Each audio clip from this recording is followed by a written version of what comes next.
ക്രിസ്തീയ ജീവിതം സൗഭാഗ്യ ജീവിതം കർത്താവിൻ കുഞ്ഞുങ്ങൾ ആനന്ദദായകം. ക്രിസ്തീയ ജീവിതം സൗഭാഗ്യ ജീവിതം കർത്താവിൻ കുഞ്ഞുങ്ങൾ ആനന്ദദായകം. കഷ്ടങ്ങൾ വന്നാലും ക്രിസ്തേശുനായകൻ കൂട്ടാളിയാണ്. ദൈവവചന ചിന്തകൾ കേൾക്കുന്ന എല്ലാ മാന്യ ശ്രോതാക്കൾക്കും ക്രിസ്തീയ വന്ദനം. കൊരിന്ത്യർക്കെഴുതിയ 1-ാം ലേഖനം 14-ാം അധ്യായം 27-28 വാക്യങ്ങൾ. അന്യഭാഷയിൽ സംസാരിക്കുന്നു എങ്കിൽ 2 പേരോ ഏറിയാൽ 3 പേരോ ആകട്ടെ, അവർ ഓരോരുത്തനായി സംസാരിക്കുകയും ഒരുവൻ വ്യാഖ്യാനിക്കുകയും ചെയ്യട്ടെ. വ്യാഖ്യാനി ഇല്ലാഞ്ഞാൽ അന്യഭാഷക്കാരൻ സഭയിൽ മിണ്ടാതെ തന്നോടും ദൈവത്തോടും സംസാരിക്കട്ടെ എന്നുള്ള പദമാണ്. ഞാൻ ഓർപ്പിച്ചതുപോലെ ഈ വചനത്തിനുള്ളിൽ 2 അതിപ്രധാനമായ വചനങ്ങൾ നമ്മെ ഓർപ്പിക്കുകയാണ്. ഒന്ന്, അന്യഭാഷയിൽ സംസാരിക്കേണ്ടതിൻ്റെ ആവശ്യകതയാണ്. മറ്റൊന്ന്, വ്യാഖ്യാനി ദൈവസഭയിൽ ഉണ്ടായിരിക്കേണ്ടതിൻ്റെ പ്രാധാന്യതയാണ്. ദൈവത്തോട് സംസാരിപ്പാൻ ആഗ്രഹിക്കുന്നവർക്കൊക്കെയും ദൈവത്തോട് സംസാരിപ്പാനായിട്ട് അവകാശമുണ്ടെന്നും അപ്പോൾ തന്നെ നാമും ദൈവം തമ്മിൽ സംസാരിക്കുന്നതായ സംഭാഷണങ്ങൾ അത് നമ്മുടെ ആത്മീക വർധനവിന് കാരണമായി തീരുമ്പോൾ തന്നെ കൂട്ടായ്മകളിൽ കടന്നു വന്നിരിക്കുന്ന ഈ ആളുകൾക്ക് ആത്മീക വർധനവുണ്ടാകണമെങ്കിൽ നാം പറയുന്നത് എന്താണെന്ന് കടന്നു വന്നിരിക്കുന്ന ജനത്തിനു കൂടി ബോധ്യപ്പെടേണ്ടതിന് അവർക്ക് അത് വ്യാഖ്യാനിച്ചു കൊടുക്കുവാൻ വ്യാഖ്യാനികൾ സഭയ്ക്കുള്ളിൽ ഉണ്ടാകണം എന്നുള്ളതാണ്.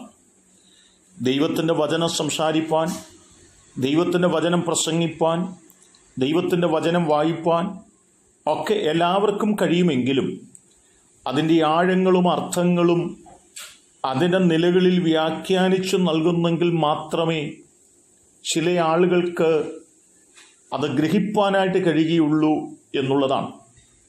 ഒരുപാട് പ്രസംഗകരും ഒരുപാട് ശുശ്രൂഷകന്മാരുമുണ്ടെങ്കിലും പൗലോസ് പറയുന്നതായൊരു വാക്കുണ്ട്, നിങ്ങളെക്കാളൊക്കെ ഏറ്റവും ചെറിയവനായിരുന്ന എനിക്ക് ക്രിസ്തുവിൻ്റെ അപ്രമേയ ധനത്തെക്കുറിച്ച് പ്രസംഗിപ്പാനും അനാദികാലം മുതൽ മറഞ്ഞുകിടന്ന ദൈവവചനത്തിൻ്റെ മർമ്മം എന്നതെന്ന് വെളിപ്പെടുത്തുവാനും ഇടയായി തീർന്നു എന്ന് പറയുമ്പോൾ അനവധി ആളുകൾക്ക് വായിച്ചിട്ട് ഗ്രഹിപ്പാൻ കഴിയാത്തത് പൗലോസിന് വായിപ്പാനും ഗ്രഹിപ്പാനും ആ നിലയിൽ മറ്റുള്ളവർക്ക് ബോധ്യപ്പെടുന്ന തലത്തിൽ അത് പഠിപ്പിക്കുവാനും ദൈവം തന്നെ പ്രാപ്തനാക്കി.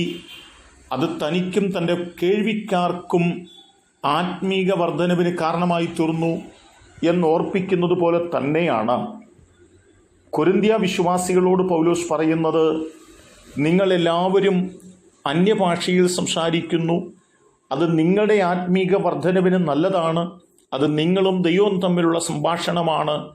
അപ്പോൾ തന്നെ നിങ്ങളുടെ നടുവിലേക്ക് കടന്നു വന്നിരിക്കുന്ന ജനത്തിന് ആത്മീക വർധനവുണ്ടാകേണ്ടതിന് നിങ്ങൾ പറയുന്നത് എന്താണെന്ന് വന്നിരിക്കുന്ന ജനത്തിന് ബോധ്യപ്പെടുന്ന തലത്തിൽ വ്യാഖ്യാനിപ്പാൻ പ്രാപ്തന്മാരായ ആളുകൾ സഭയ്ക്കകത്തുണ്ടാകേണ്ടതിന് നിങ്ങൾ പ്രാർത്ഥിക്കണം എന്നോർമ്മപ്പെടുത്തുകയാണ് ചെയ്തിട്ടുള്ളത്.